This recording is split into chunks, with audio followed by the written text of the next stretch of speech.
আমন্ত্রণ সবাইকে সংবাদ পর্যালোচনা ভিত্তিক RTVর নিয়মিত আয়োজন আজ পত্রিকা অনুষ্ঠানে। সঙ্গে আছি আমি তৌহিদুল হক।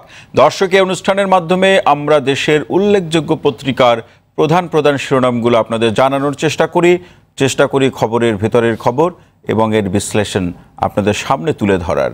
সংবাদ বিশ্লেষণে আজ আমাদের সঙ্গে আছেন দৈনিক সমকালের ভারপ্রাপ্ত সম্পাদক জনাব মুস্তাফিজ শফি। আপনাকে RTV স্টুডিওতে স্বাগত জানাচ্ছি। ধন্যবাদ আপনাদের। দর্শক, আমরা সংবাদ বিশ্লেষণে যাব, তবে তার আগে চলুন আজ যে সকল পত্রিকা বের হয়েছে তার শিরোনামগুলো দেখে আসি। শুরুতেই আছে দৈনিক ইত্তেফাক। তাদের প্রধান খবর, মকসুদ ও এক শিক্ষক টাকা দেয় খুনিদের। এরপরে আছে পাটকল শ্রমিকদের ফের সড়ক রেল অবরোধ বিক্ষোভ। তবে আমরা জানতে পেরেছি তাদের অবরোধ তারা স্থগিত করেছে। আরেকটি খবর আছে, সেটি খুনিদের রেহাই নেই, এটি বলেছেন মাননীয় প্রধানমন্ত্রী। নুসরাতের পরিবারের সাক্ষাৎ। ইত্তেফাক পত্রিকার পেছনের পাতা আরেকটি খবর, সেটি হচ্ছে রাজশাহী বিশ্ববিদ্যালয়ের শিক্ষক অধ্যাপক শফিউল ইসলাম হত্যাকাণ্ডের রায় হয়েছে। 3 ফাঁসির আসামির আদেশ হয়েছে এবং 8 জন খালাস পেয়েছে। সমকাল, তাদের প্রধান শিরোনাম, কেরোসিন ঢেলে আগুন দেয় জাবেদ জোবায়ের। ঘটনার পরপরই আওয়ামী লীগ নেতা রুহুলকে জানায় শাহাদাত। এরপর আছে সিরাজ এখনো জামায়াত নেতা, বেরিয়ে আসছে অনেক তথ্য। আরেকটি খবর সমকাল পত্রিকার, খেলাপি প্রতিষ্ঠান কিনে পথে বসেছেন ব্যবসায়ী। এরপর আমাদের সময়, বান্ধবী পপি পা চেপে ধরে, অন্যরা শরীরে আগুন দেয়। এরপরে খালেদা জিয়া প্যারোলে রাজি নন। আমাদের সময়ের পেছনের পাতার একটি খবর, বর্ষবরণের দিন 9 জন ধর্ষিত, ভয়ঙ্কর। সারা দেশে 9 জন ধর্ষিত হয়েছে বর্ষবরণের দিন। এরপরে দৈনিক জনকণ্ঠ, নববর্ষের শুভেচ্ছা বিনিময়কালে মাননীয় প্রধানমন্ত্রী বলেছেন দেশ এগিয়ে যাচ্ছে, অগ্রযাত্রা অব্যাহত থাকবে। এরপরে রেলওয়েতে মোবাইল অ্যাপ, অন স্টপ যাত্রী সেবা। আরেকটি খবর দৈনিক জনকণ্ঠ পত্রিকার, শিক্ষায় বড় অঙ্কের অর্থ সহায়তা দেবে বিশ্বব্যাংক। জয় দিন, তাদের মূল খবর, নুরুদ্দিন শামীমের গুনাহ কবুল। এরপর আছে খালেদার প্যারোলে মুক্তি দলের বিষয় নয়, এটি বলেছেন ফখরুল। পিছনের পাতায় আরেকটি খবর, ভোটার তালিকা হালনাগাদে 23 এপ্রিল তথ্য সংগ্রহ শুরু। আমাদের হাতে সর্বশেষ পত্রিকা ইংরেজি দৈনিক দি ইন্ডিপেন্ডেন্ট। তাদের মূল খবর, Dhaka Beijing to ink deal on policing. আরেকটি খবর, Indo Bangla Bhutan cooperation in hydro electronic power source. দর্শক, এই ছিল আমাদের পত্রিকায় সংবাদ শিরোনামগুলো। আমরা যাচ্ছি বিশ্লেষণে।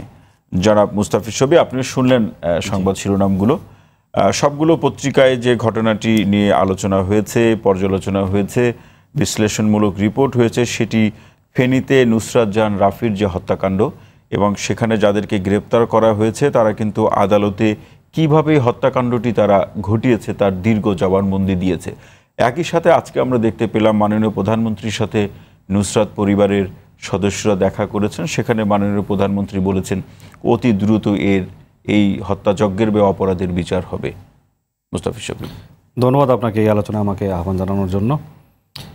নুসরাত জাহান রাফির যে হত্যাকাণ্ডের যে ঘটনাটি, তার গায়ে যে আগুন দেওয়া ঘটনাটি, এটা আসলে গা শিউরে ওঠার মতো ঘটনা। একটি বাচ্চা মেয়ে তাকে ডেকে নিয়ে ছাদের মধ্যে ধরে হাত পা বেঁধে তারপরে তার গায়ে কেরোসিন ঢেলে আগুন দিয়ে দেওয়া হবে। এটা কিন্তু আগে আমরা হিন্দি সিনেমায় দেখতাম, বহু আগে। এখন কিন্তু সিনেমাও এত বিভৎসতা দেখায় না।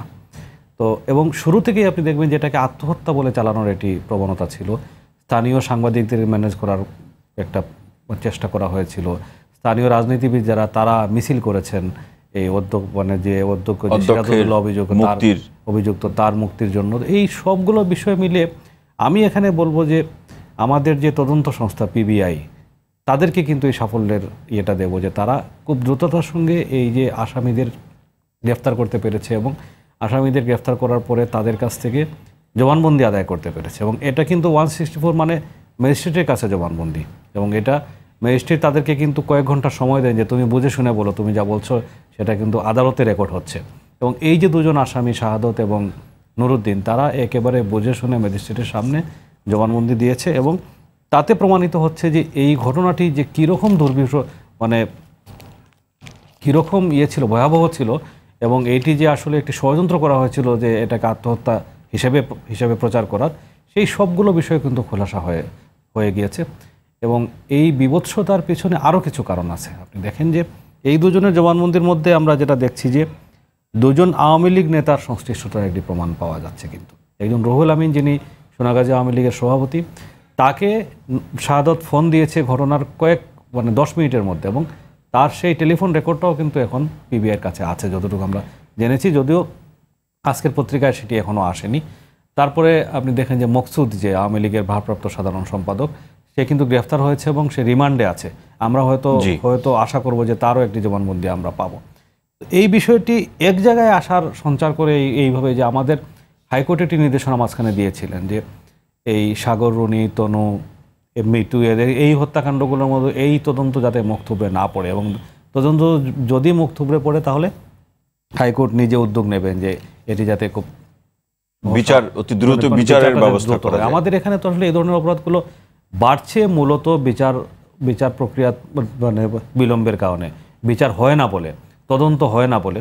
তো সেই জায়গাটায় হাইকোর্টের নির্দেশনা, এবং একই সঙ্গে মাননীয় প্রধানমন্ত্রী কিন্তু প্রথম দিন থেকে বলছেন, যেদিন নুসরাত জাহান রাফি মারা গেল সেদিন থেকেই কিন্তু বলছেন যে নুসরাত হত্যাকারীদের রেহাই দেওয়া হবে না। আওয়ামী লীগের পার্লামেন্টারি বোর্ডের মিটিংয়ে বলছেন, আওয়ামী লীগের ওয়ার্কিং কমিটিতে বলছেন, তারপরে সর্বশেষ আজকে উনি নুসরাতের যে পরিবার, তার বাবা মা এবং ভাই দেখা করলেন, সেখানে উনি বলেছেন। এবং উনি যে বলেছেন, ওনার যে এটা শুধু মুখের কথা না, এটা উনি কাজেও কিন্তু কমিটমেন্ট, এবং সেই কমিটমেন্টটি কাজেও প্রমাণিত হয়েছে। আমরা বহুদিন পরে কিন্তু একটি তদন্ত দ্রুত দেখলাম, যে খুব দ্রুততার সঙ্গে এটি তদন্ত হয়েছে এবং সেখানে মোটামুটি সব আসামি মানে ধরা পড়ে গেছে। এখন একটি বিষয় যে মাননীয় প্রধানমন্ত্রী শুধু বললে হবে না, বলছেন, কাজও হচ্ছে। কিন্তু এই যে তৃণমূল পর্যায়ে তার দলের যারা জড়িত আছেন, এই ব্যাপারেও আমরা তার কাছ থেকে কিন্তু একটা মেসেজ চাই, এবং আমি আশা করি যে উনি অবশ্যই দেবেন। এই যে আওয়ামী লীগের দুজন, একজন রিমান্ডে আছেন, একজনের নাম আসছে, তাকেও নিশ্চয়ই গ্রেফতার করা হবে, রুহুল আমিন যিনি আওয়ামী লীগের সভাপতি, এবং তাদেরকে প্রথম কাজ হলো এদেরকে দলীয় পরিচয়টা মুছে ফেলা, তাকে দল থেকে বহিষ্কার করে দেওয়ার পরে তাকে তার বিচার প্রক্রিয়া দ্রুত সম্পন্ন করা। এটা যদি করা যায় তাহলে আওয়ামী লীগ যেটি গণমানুষের দল, এখন সরকার পরিচালনা করছেন যিনি আওয়ামী লীগের সভানেত্রী, তাহলে আওয়ামী লীগ নিজেই কিন্তু বেনিফিটটা পাবে, মানুষ বেনিফিট পাবে, সমাজ বেনিফিট পাবে, একই সঙ্গে কিন্তু সরকারি দল হিসেবে তারাও এই বেনিফিটটা পাবে। এই বেনিফিটটা তারা নেবেন আমি আশা করি। এবং এখানে একটি বিষয় যে সেটি হলো এলাকার যে আওয়ামী লীগ নেতার নাম এই ঘটনায় উঠে এসেছে, তারা কোনো না কোনোভাবে জনপ্রতিনিধিও বটে। তো কোনো কোনো জায়গায় আমরা তো দেখছি যে আসলে জনপ্রতিনিধির কাছে জনগণের একটি নিরাপদ থাকার কথা ছিল, কিন্তু সেটি তো সম্ভব হচ্ছে না। তাহলে কি আমরা ভুল জনপ্রতিনিধি নির্বাচন করছি? সেটা তো কিছু কিছু ক্ষেত্রে তো হচ্ছেই। আপনি দেখেন যে মাদ্রাসা অধ্যক্ষ সাধারণ মানুষ, এবং তিনি কিন্তু ওয়াজ করেন, আমি শুনেছি বিভিন্ন জায়গায় গিয়ে মানুষকে সত্যের পথে আনার জন্য উনি, এবং তার যে নাম সিরাজউদ্দৌলা, তার ভিতরে সিরাজউদ্দৌলার নাম কিন্তু উনি তো কাজ করেছেন মির্জাফরের, আসলে তো সিরাজউদ্দৌলার কাজ করেন নাই, মির্জাফরের কাজই করেছেন। এবং উনি যে ঘৃণ্য কাজটি করেছেন, ওনার নামটা তো আসলে সিরাজউদ্দৌলা নামটাই তার নাম বদলে ফেলা উচিত। সিরাজউদ্দৌলা আমাদের বাংলার শেষ স্বাধীন নবাব, সেই নামের একজন মানুষ এরকম একটি ঘৃণ্য এবং একেবারে পাশবিক একটি কাজ করেছে। এবং আপনি দেখেন যে তার অপরাধ শুধু কিন্তু সে এই নুসরাত জাহান রাফির শ্লীলতাহানি চেষ্টা বা শ্লীলতাহানি করার মধ্যে কিন্তু সীমাবদ্ধ না। আজকেও আমার পত্রিকাতেই আছে, আপনি দেখেন সমকালে, যে তার আরও অনেক ঘটনা বেরিয়ে আসছে, এবং সে একজন দুজন মেয়ে না, অনেক মেয়ের সঙ্গে সেই রকম একই রকম আচরণ করেছে। সে অনেক তথ্য বেরিয়ে আসছে, অনেক তথ্য, এবং সে যেটা করেছে যে সে মাদ্রাসার দুর্নীতি করে, মাদ্রাসার যে অর্থ সেখান থেকে দুর্নীতি করে সে বিশাল অর্থবিত্তের মালিক হয়েছে। তার ওয়াইফ কিন্তু আজকে আমাদের রিপোর্ট আছে, তার ওয়াইফ 27 কোটি টাকা তুলেছেন এই ঘটনার পরে। তো একজন 27 কোটি টাকা কিভাবে তুলে, ব্যাংক কিভাবে তাকে 27 কোটি টাকা দেয়? সে কিন্তু সিরাজউদ্দৌলা তো জেলে আছে, 27 কোটি টাকা কিন্তু তোলা হয়েছে এবং সেই টাকাগুলো ছড়ানো হয়েছে বিভিন্ন জায়গায়। একজন মাদ্রাসা অধ্যক্ষ তার 27 কোটি টাকা থাকে কিভাবে, সে কত টাকা বেতন পায়, এই বিষয়গুলো আলোচনা করা দরকার। আরেকটা বিষয় যেটা আমি মনে করি যে এই বিষয়টা যেহেতু আলোচনায় এসেছে, আমি গতকালকে একটি লেখা লিখেছিলাম সমকালে, একটা জিনিস যেটা আমাদের নতুন করে ভাবতে হবে সব কিছু, আমাদের যে শিক্ষা ব্যবস্থা, আমরা দীর্ঘদিন ধরে যে আমাদের মুক্তিযুদ্ধের চেতনায় একটি একপাক্ষিক একমুখী একটি শিক্ষার কথা কিন্তু বহুদিন ধরে বলা হচ্ছে, এবং সেটা বাস্তবায়ন আমরা করতে পারিনি। বাস্তবায়ন করতে পারিনি রাজনৈতিক নানা স্বার্থের কারণে, কিন্তু রাজনৈতিক নানা হিসাব নিকাশের কারণে। এবং এই জন্য আমাদের এখানে দেখেন একমুখী, দ্বিমুখী, ত্রিমুখী, চতুর্মুখী শিক্ষা ব্যবস্থা। বিষয়টা এরকম দাঁড়িয়েছে যে যেভাবে পারছে, যে যেভাবে পারছে সেভাবে পরিচালনা করছে। 3-4 রকম শিক্ষা ব্যবস্থা আছে এবং মাদ্রাসার সব শিক্ষা মানে মাদ্রাসা শিক্ষাও কিন্তু সরকারের নিয়ন্ত্রণের মধ্যে নেই। এই যে বিষয়গুলো আছে এবং যার কারণে কিন্তু এগুলো ঘটছে। এই বিষয়গুলো এখন রাজনীতির ঊর্ধ্বে উঠে আমাদেরকে ভাবতে হবে, রাজনৈতিক স্বার্থের ঊর্ধ্বে উঠে ভাবতে হবে যে আমাদের শিক্ষা ব্যবস্থা আসলে একমুখী করা লাগবে। আপনি দেখেন যে মধ্যপ্রাচ্য যেখান থেকে ইসলামের সূত্রপাত, সেখানে কি আলাদা মাদ্রাসা শিক্ষা আছে? আলাদা মাদ্রাসা শিক্ষা কিন্তু নাই। আলাদা মাদ্রাসা শিক্ষা এখানে আসছে এই উপমহাদেশে, এবং সেখানেও কিন্তু এটা ব্রিটিশদের দ্বারা শুরু করা। এই জায়গা কিন্তু শুরু থেকেই রাজনীতি ছিল। আমি যেটা মনে করি যে কেউ যদি ইসলামী শিক্ষায় শিক্ষিত হচ্ছে, অবশ্যই তার সেই রাইট আছে, তার সেই সুযোগ দিতে হবে। সেটা ইউনিভার্সিটি করেন আপনি, ইসলাম ইউনিভার্সিটি তো আমাদের এখানে আছে, এবং সেখান থেকে হলে কী হবে যে সে একটি প্রগতিশীল ধারায় সে নানা রকম শিক্ষা পাবে, একই সঙ্গে সে ফাইনালি গিয়ে সে ইসলামী শিক্ষায় শিক্ষিত হয়ে একজন অভিজ্ঞ ব্যক্তি হবে। যে লেভেলেই পড়ুক না কেন একটি জায়গায় গিয়ে তারা মিলিত হতে পারে। মিলিত হতে পারে, সেটি তো অপরিহার্য। এই যে ত্রিমুখী চতুর্মুখী শিক্ষা ব্যবস্থায় আমাদের ক্ষতি করতেছে। আরেকটা জিনিস দেখেন যে আপনি এই ধরনের শিক্ষা প্রতিষ্ঠানগুলো কিন্তু মূলত কিন্তু গভর্নিং বডি থাকে, এবং সেই গভর্নিং বডিতে কিন্তু সরকারি কর্মকর্তারাও থাকেন, মানে আমাদের প্রথম শ্রেণীর সরকারি কর্মকর্তারাও কিন্তু সেখানে থাকেন। এই অধ্যক্ষের বিরুদ্ধে কিন্তু বছরের পর বছর ধরে অভিযোগ আছে, কোনো ব্যবস্থা নেই।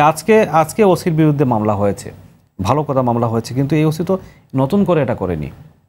যখন সে এই যে আরও 27শে মার্চ ঘটনা ঘটলো, তারপরে যখন নুসরাত জাহান রাফি তার কাছে বিচার চাইতে গেল, তখন তো উনি অনিয়মতান্ত্রিক বা অবৈধভাবে তার ভিডিও করেছেন এবং সেই ভিডিও ফেসবুকে ছেড়ে দিয়েছেন। সেই মামলা এখন কেন হবে? আমরা তখন কইছিলাম। এই বিষয়গুলো কিন্তু আমাদের দেখতে হবে, এবং যখন যে কাজটা করার সাথে সাথে করে ফেলতে হবে। যদি সাথে সাথে আমরা করতে পারি তাহলে অপরাধ হতে পারে, অপরাধ কিন্তু যে কোনো সময় হতে পারে, কিন্তু তার বিচারটি হওয়া চাই যথাযথ সময়। আমি একটা ছোট উদাহরণ দিই যে আমরা অপরাধী, আমি খুব অতি সম্প্রতি আমি চীনে গিয়েছিলাম।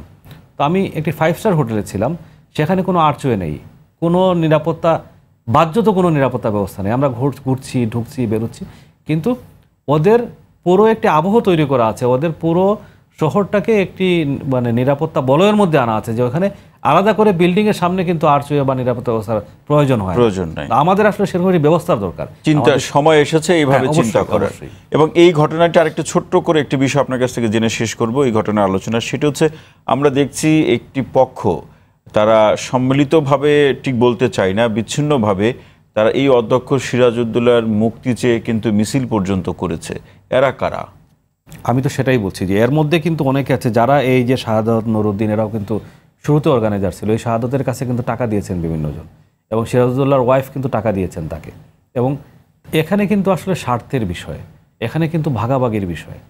এই টাকার ভাগাভাগির কারণে কিন্তু স্থানীয় স্বার্থান্বেষী একটি মহল, সেটা রাজনীতির সঙ্গে সংশ্লিষ্ট আছে, সেটা সমাজের সঙ্গে সংশ্লিষ্ট আছে, একই সঙ্গে তারা প্রশাসনের সঙ্গে সংশ্লিষ্ট আছে, পুলিশের সঙ্গে সংশ্লিষ্ট আছে। ওসির নাম তো সরাসরি এসেছে, ওসি যখন মামলার আসামি, আমরা তো সরাসরি বলতেই পারি যে উনি সংশ্লিষ্ট বলেই আসামি হয়েছেন। তো এই পুরো বিষয়গুলোই কিন্তু যে দুর্নীতির ভাগ বাটোয়ারার সঙ্গে সংশ্লিষ্ট। এবং এরপরে যে খবরটি আসতে চাই, আলোচনা করতে চাই, সেটি হল রাজশাহী বিশ্ববিদ্যালয়ের শিক্ষক অধ্যাপক শফিউল ইসলাম, তার হত্যাকাণ্ডের রায় হয়েছে।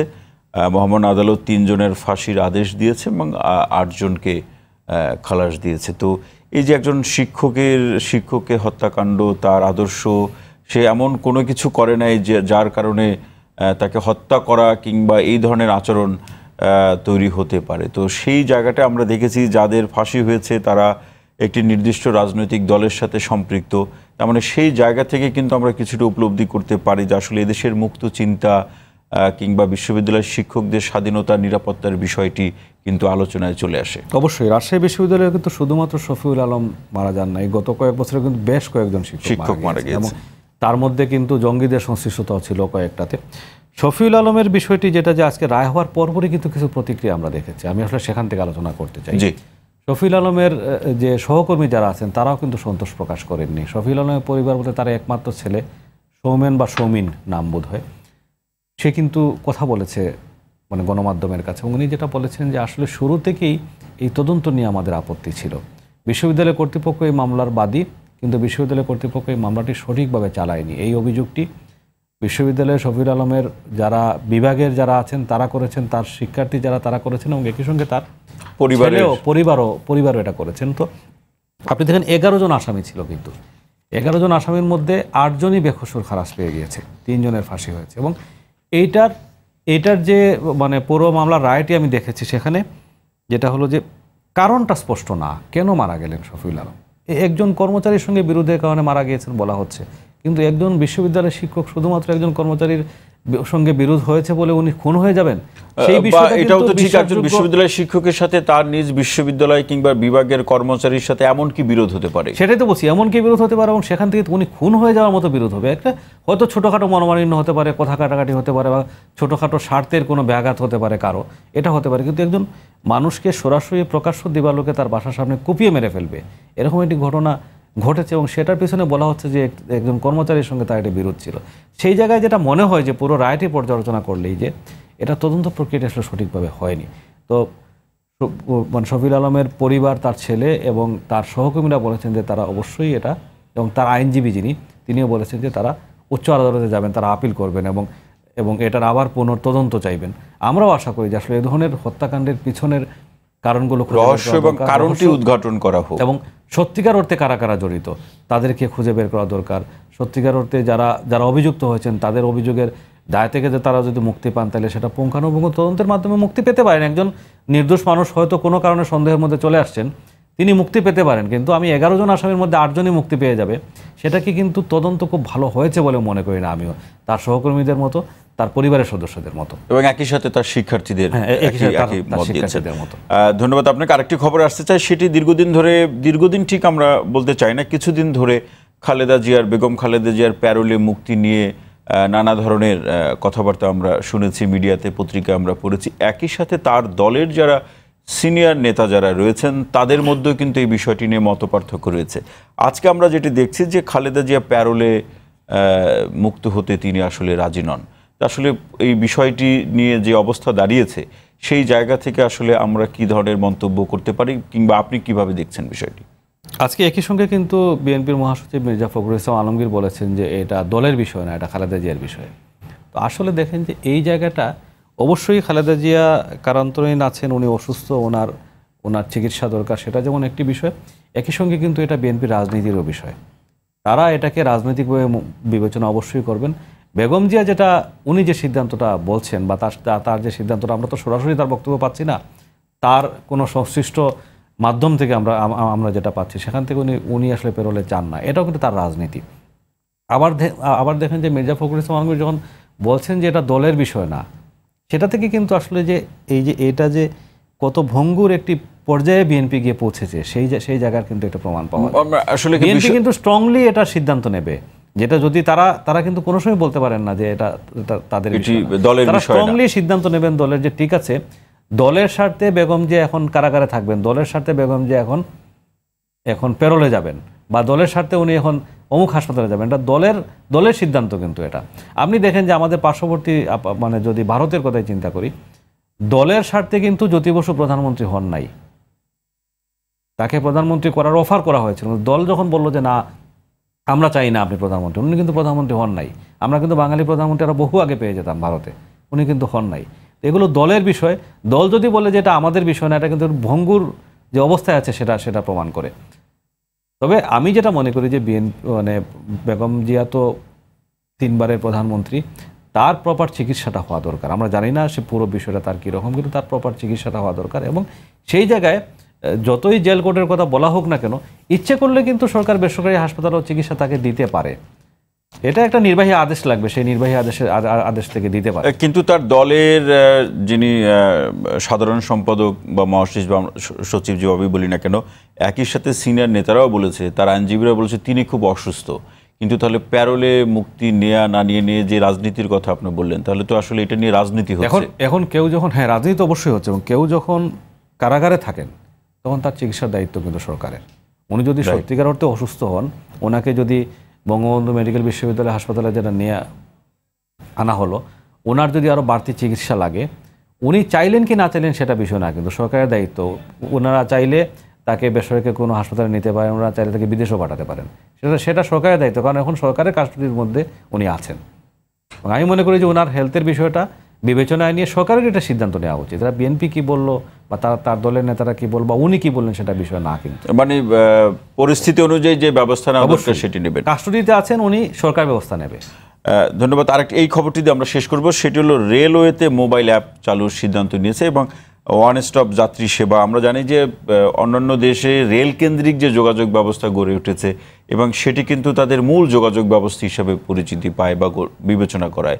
আমাদের দেশেও সেটি চেষ্টা করা হচ্ছে, তারপরও কেন যেন বারবার এটি থেমে যায় বা সেই প্রচেষ্টা খুব বেশি দূর অগ্রসর হতে পারে না। এটা আসলে আপনি দেখেন যে গত প্রায় 20-30 বছরে কিন্তু এই রেল ব্যবস্থাটাকে নষ্ট করা হয়েছে। এটা একদিনের বিষয় না, কিন্তু এখন এই যে উদ্যোগগুলো হচ্ছে, ছোট ছোট উদ্যোগগুলো হচ্ছে, এবং সেগুলো অবশ্যই ভালো উদ্যোগ, যে মোবাইল অ্যাপ এবং তার যে মানে সেবার মান আরও বাড়ানো, এগুলো ভালো উদ্যোগ। কিন্তু রেলের বারবার আমরা দেখেছি গত 4-5 বছর বা 7-8 বছর ধরে যে উদ্যোগ নেওয়া হয়, বগি আনা হয়, সেখান থেকে আবার নষ্ট হয়ে যায়। আমরা হয়তো মানে যেটা রিয়েল অর্থে একটু ওভারহোলিং দরকার, কোনো একেবারে ফুললি সংস্কার একটি করা দরকার, ঢেলে সাজানো করা দরকার। যদি সেটা করা যায় তাহলে রেলের একটি হয়তো রিয়েল অর্থে রেলের যে আগের যে যেটা ছিল, যে পুরনো যে গৌরব ছিল, সেটা ফিরে আসবে। কিন্তু এখানে মূল প্রতিবন্ধকতার জায়গাগুলো কি, আপনি যদি প্রতিবন্ধকতার জায়গা যেটা আমি যেটা মনে করি যে আপনি গত 20-30 বছরে যদি দেখেন যে অবকাঠামো উন্নয়নের যে সহযোগিতা আসে, সেটা কিন্তু বেশিরভাগ ক্ষেত্রে সড়কের ক্ষেত্রে এসেছে, এবং সেই জায়গায়ও কিন্তু ইকোনমিক এক ধরনের স্বার্থ আছে। কিন্তু সড়কে আপনি দেখেন যে বাংলাদেশে যা সড়ক আছে তার চেয়ে বেশি কিন্তু বাংলাদেশে গাড়ি চলে আসছে, এবং বাংলাদেশে কিন্তু গাড়ি তৈরি হয় না, বিদেশ থেকে আসে। এবং যে দেশগুলোর গাড়ি বেশি এসছে, আমাদের সড়ক উন্নয়নে কিন্তু তাদের সাহায্য বেশি। এই বিষয়গুলো কিন্তু আছে। এখন তারা রেলে বাণিজ্যের একটি কারসাজি, বাণিজ্যের তো আছেই। আপনি ধরেন রেলে, আমি যে জিনিস বলতে চাচ্ছি যে উদ্যোগ আপনি নিলেন, ভালো করবেন, কিন্তু এই উদ্যোগের মধ্যে আপনি মানে একেবারে ড্রেনেজ হয়ে গেল অনেক কিছু, সেই বিষয়গুলো তো দেখতে হবে। সেই বিষয়গুলো যদি দেখা যায় এবং রিয়েল অর্থে ঢেলে সাজিয়ে, আমাদের এখন কিন্তু শুধুমাত্র মানে দাতাদের সহযোগিতার দিকে হাত বাড়িয়ে থাকার মতো পর্যায়ে আমরা নাই। আমরা কিন্তু আমাদের সক্ষমতা অর্জন করেছি, আমরা পদ্মা সেতু নিজের টাকায় করছি। তো আমরা যদি ফিল করি আমরা রিয়েল অর্থে যে আমাদের রেল ব্যবস্থাকে আবার আগের জায়গায় ফিরিয়ে আনবো, তাহলে কিন্তু সম্ভব এটা, কিন্তু দুর্নীতিমুক্তভাবে করতে হবে এবং সঠিক পরিকল্পনা নিয়ে। আগে পরিকল্পনা নিয়ে একটি হঠাৎ করে 1-2টা প্রকল্প দিলেন আপনি, এটা দিয়ে হবে না, কিন্তু ফুললি ওভারহোলিং লাগবে, ফুললি একটি ঢেলে সাজানো বিষয় লাগবে। সেটা যদি আমরা করতে পারি, আমাদের সক্ষমতা আছে, কিন্তু আমরা আমাদের রেলের সেই হারানো গৌরব ফিরিয়ে আনতে পারবো। সেটি চাইলেই সম্ভব। জনাব মুস্তাফিজ শফি, আপনাকে অসংখ্য ধন্যবাদ আমাদের সময় দেওয়ার জন্য। ধন্যবাদ আপনাকে। দর্শক, আজ পত্রিকায় অনুষ্ঠানটি আজ এখানেই শেষ করছি। অনুষ্ঠানটি শনি থেকে বুধবার রাত 1:30 সম্প্রচার হয়। দেখার আমন্ত্রণ রইল। সবাই ভালো থাকুন, সুস্থ থাকুন, নিরাপদে থাকুন এবং RTVর সাথেই থাকুন।